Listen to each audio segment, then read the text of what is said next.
On nous a dit qu'il n'y avait pas de femmes battues. Ça nous étonnerait, donc on voulait avoir les faits. Et les faits, on les a eus.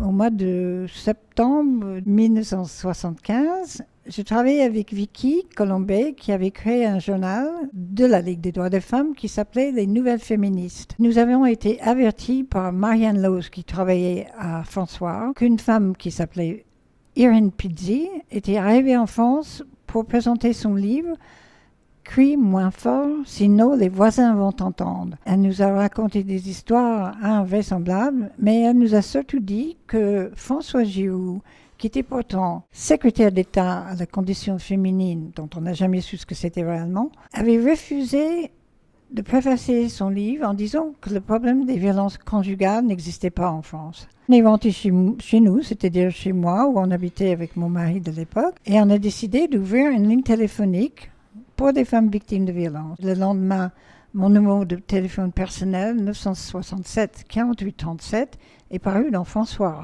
Ça a été un tsunami. En fait, c'était complètement fou, parce qu'on a été sous un déluge de coups de fil de partout en France. C'était comme si tout d'un coup, tout le monde ouvrait les yeux. Ah, il y a un problème ?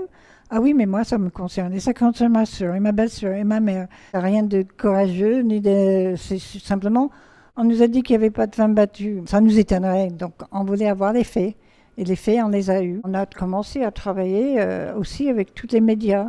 On était invités partout et tout d'un coup, on a continué tant qu'on pouvait, mais au bout de 8 mois, en fait, moi j'ai craqué. En fait, je fais ce qui s'appelle un burn-out parce qu'en 8 mois, nous avons reçu un peu plus de 300 coups de fil. Il faut imaginer que les autres grandes villes en France faisaient de même. On nous appelait de partout, même les commissariats qui avaient des femmes victimes, en danger de mort, des hôpitaux, des femmes elles-mêmes qui n'avaient jamais parlé de leur vie, de ce qui leur était arrivé. C'était des histoires atroces. Tout ça, on a consigné sur des petits carnets, évidemment tout ça à la main, parce qu'on n'avait pas d'ordinateur en 1975. Nous avons tout simplement donné la possibilité à des femmes qui s'étaient jamais exprimées, de s'exprimer. On a écouté.